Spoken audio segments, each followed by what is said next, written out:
એક વખત એક દરજી હતો. એ સોયથી કામ કરે ને ત્યારે સોયને અહીંયા પોતાની ટોપીમાં રાખે અને કાતરથી કામ કરતો જાય, કાતરને પોતાના પગે રાખે. કાતર મોંઘી છે, સોય સસ્તી છે.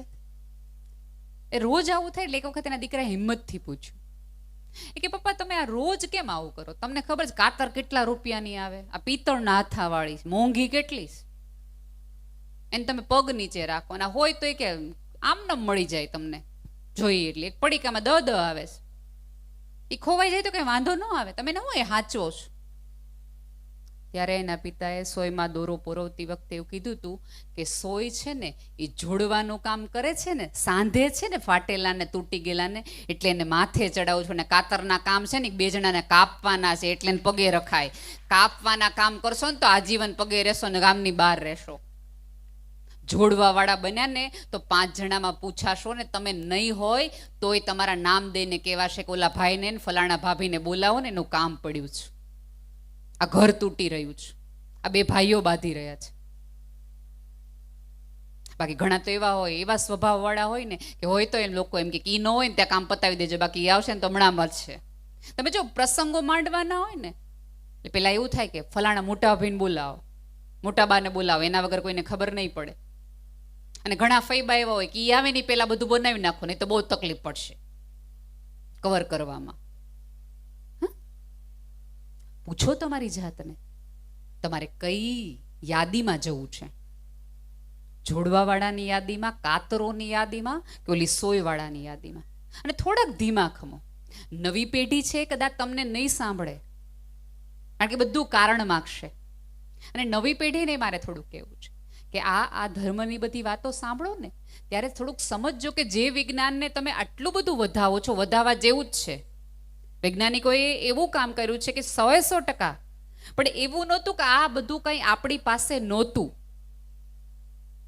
આમાંના કેટલી પેઢી હજી છે એ મીઠાથી દાંત ઘસે છે, કેટલા બધામાંના લોકો હજી કદાચ હશે બા. હવે ઓલી આલિયા ભટ્ટ આવીને આપણને સરસ એમ કે ક્યાં આપકી પેસ્ટ મેં નમક હે, લઈ આવીએ. અમારી પાસે તો હતું જ તે, તમે કઢ્યું. તમને ખબર હશે કે આ વખતે છાપામાં કદાચ નવી પેઢીએ વાંચ્યું હશે ને જે લોકો IAS IPS ની તૈયારી કરતા હશે એમને પ્રશ્ન આવશે કે વિજ્ઞાનનું જેને નોબેલ પ્રાઇઝ મળ્યું છે એ માણસે કેન્સરની રસી શોધી એટલા માટે એને નોબેલ પ્રાઇઝ મળ્યું છે. એના એક કારણની અંદર એણે એવું કીધું છે કે મહિનામાં 2 વખત તમે નિર્જળા ઉપવાસ કરો ને પેટ ખાલી રાખો તો તમને કેન્સર થવાની શક્યતાઓ ઘણી ઓછી છે.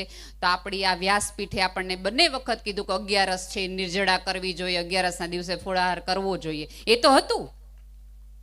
અત્યારે આપણે એને નોબેલ પ્રાઇઝ આપીએ છીએ. આપણા ઋષિ મુનિઓએ આપણને કહીને જ અહીં સુધી મોકલ્યા છે. પણ આપણા બધાની તકલીફ એ છે કે ખોલીએ નહીં, જોઈએ નહીં. ધર્મગ્રંથો પૂજવા માટે નથી, જીવવા માટે છે. આપણી તકલીફ એ છે કે પૂજા કરીએ, વંદન કરીએ એટલે એનો અર્થ એવો નથી કે એને ખોલવાના નહીં. ખોલશો તો ખાલી થતા બચશો તો કોદી ભરાશો પણ ખરા. થોડુંક સમજવાનું રાખો. અને 2 પેઢી વચ્ચે જે અંતર છે, નવી પેઢી આ જ વાત જુદી ભાષામાં કરે છે તો એને પણ થોડુંક સ્વીકારવાનું રાખો. ઘણી બધી એમાંની દીકરા હોય, દીકરીઓ હોય જેને શહેરમાં રહેવું જ, શહેરમાં જ રહેવું હોય, ગામડે રહેવું જ ન હોય. તમે જો ઘણી બધી અત્યારે મોટામાં મોટી સમસ્યા, તમે નંદગામમાં ગમે એવો મોટો બગલો હોય, ગમે હોય ને એ રહેવા દો. મુંબઈમાં નાના ઘરમાં રહેવું જ, પણ અહીં નથી આવું. કેમ? કારણ કે આપણે એવું માહોલ અને એવું વાતાવરણ પૂરું પાડી શકતા નથી જે માહોલ એને ભુજમાં, મુંબઈમાં ને અમદાવાદમાં ને અમેરિકામાં ક્યાંક મળે છે. પછી આપણે ત્યાં જઈને મજૂરી કરશે પણ અહીંયા નહીં કરે. ન્યા મજૂરી કરે તો એના મજૂરીના આધારે એને કોઈ વ્યક્તિ એવું નથી કહેવાનું કર આ કામ કરે છે. ધારો કે અહીંયા કેટલા બધા દીકરાઓ હશે એ તમને એમ કહેશે કે ના મારે અમેરિકા જવું જ છે ને મારે લંડન જવું જ છે.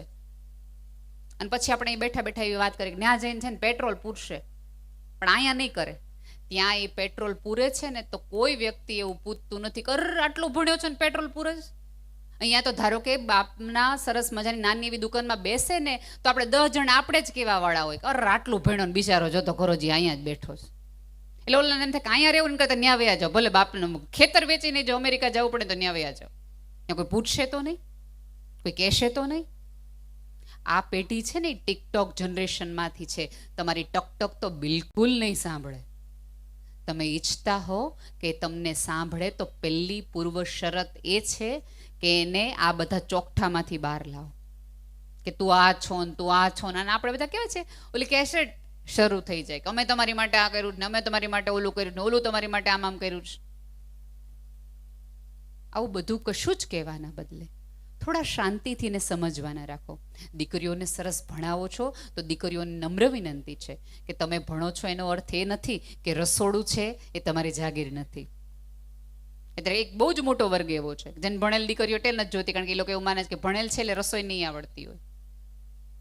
હવે ધારો કે તમારે ત્યાં કોઈ સરસ દીકરાનો માગું આવે છે અને છોકરાવાળા એવું કહે છે કે અમારો દીકરો બહુ ડાયો છે, બહુ સંસ્કારી છે, એક પણ પ્રકારનો વ્યસન નથી, ભણેલો છે, બધું રાત્રે 8 થાય એટલે ઘરે આવી જાય, બધું જ કરે, આટલા સંસ્કારના વખાણ કરે અને આપણને એમ થાય કે વાહ આની યારે કરવા જેવું જ છે. અને પછી હળવેકથી દીકરાના મમ્મી એમ કે પણ અમારો દીકરો કમાતો નથી.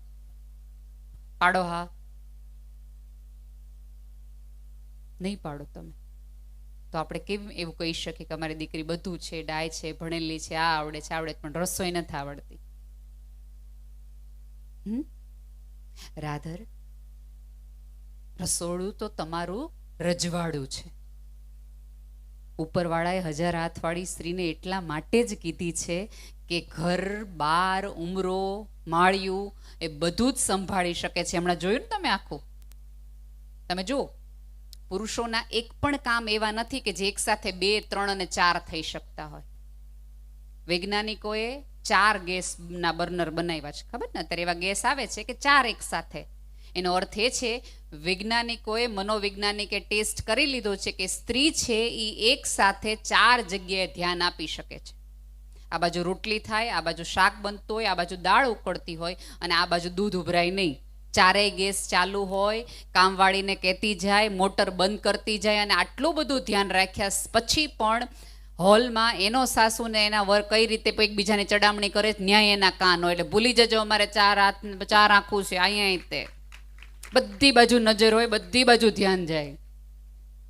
આટલી ક્ષમતા હોવા છતાં આપણી ગમતી વસ્તુ માટે કેમ આપણે આટલા ઓછા ને ઉણા ઉતરીએ છીએ?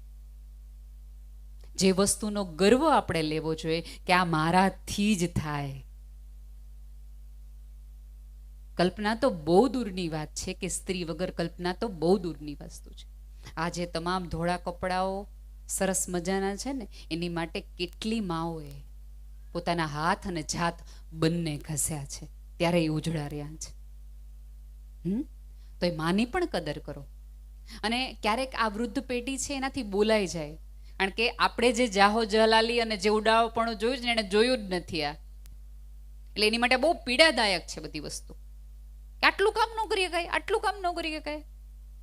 બાને પણ કેવું છે કે કામવાળા માટે દીકરાની બહુ વાર માથાકૂટ ન કરો. રાધર બહુ આનંદથી માથે હાથ ફેરવીને કહ્યો મારો દીકરો કેવો કમાય કે તને રાણીની જેમ રાખે, તાર કાંઈ કરવું નથી પડતું આ ઘરની અંદર.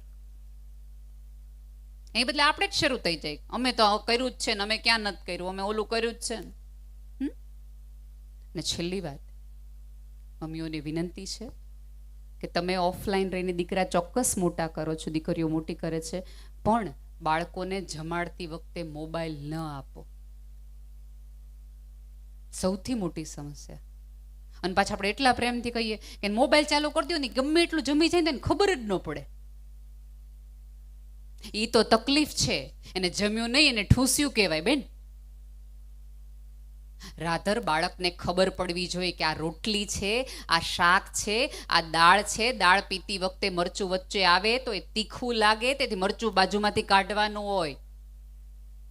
સ્ક્રીન ઉપર ધ્યાન એટલું બધું ન રાખો કે આવતા દિવસોમાં સંતાનોને ક્યાંક મૂકવા જવા પડે. અત્યારે તમે છેલ્લા કેટલા બધા એવા કેસીસ જોશો ને, તો માએ મોબાઈલ ન આપ્યો એટલે મારી નાખે. ક્રિમિનલ કેસીસ છેલ્લા 2 વર્ષના જોજો. જે જુવાન દીકરીઓ છે એને વિનંતી છે કે 40 થી 35 વર્ષની કે 50 વર્ષની સ્ત્રીઓ છે એને બતાવે આ બધું. અને આમાં તકલીફ ક્યાં થાય ખબર? દાદી પાસે મોબાઈલ હોય અને એટલે બાળકો રહી રહીને બા બા બા બા. બાનો પ્રેમ નથી, બા મોબાઈલ આપે જ ને એટલે વારા ઘડીએ બા પાસે આવે છે છોકરાઓ. પછી આપણે એમ કે ખબર નહીં મારું બહુ રાત્રે મારી આગળ જ હું આવે. બા હુઈ ગયા હોય અને બાળક યુટ્યુબ જોતું હોય. અને એ વખતે ઓલી દીકરાની મમ્મી હોય કે જેને આવું સાંભળ્યું હોય કે ના આપણે બાળકને મોબાઈલ નથી આપવો, એટલે બાળકને તમારી પાસે આવવા ન દે કે ના મોબાઈલ તમારી પાસે લે, તમારી પાસે માનતો નથી. એટલે આપણે સાંજે આવેલા દીકરાને મગજ કરીએ કે હા તારી વહુ જો દીકરાને મને અડવાઈ દેતી નથી, અમે 3 મોટા કર્યા આજો. થોડુંક સમજો. એને પોતાનું સંતાન એને ખબર જ છે કે સૌથી વધુ સુરક્ષિત તમારા હાથમાં છે, પણ ઓલા જે મોબાઈલની લત તમારા દ્વારા લાગે છે એને સ્ટોપ કરાવી છે. કારણ કે એ જ્યારે ડોક્ટર આગળ ભૂજ લઈ જાય ને બાળકને, ત્યાં ડોક્ટર ના પડે છે કે ચોકલેટ ન દેતા, ચોકલેટ ન દેતા. અને તમે જ્યારે જ્યારે જાઓ છો ત્યારે બાળક તમારી યાર હાલો બા હું તમારી યાર આવું, હાલો બા હું તમારી યાર આવું. એ તમને તમારો પ્રેમ ને તમારી આંગળી માટે નથી આવતું, કારણ કે તમે જેવું બાળક વેન કરે એટલે તમે તરત કહો છો કે આપો ના 5 રૂપિયાની ચોકલેટ. એ વખતે તમારે બહુ પ્રેમથી કહેવું પડે કે બેટા ચોકલેટ નથી ખાવાની, મમ્મીએ ના પાડી છે.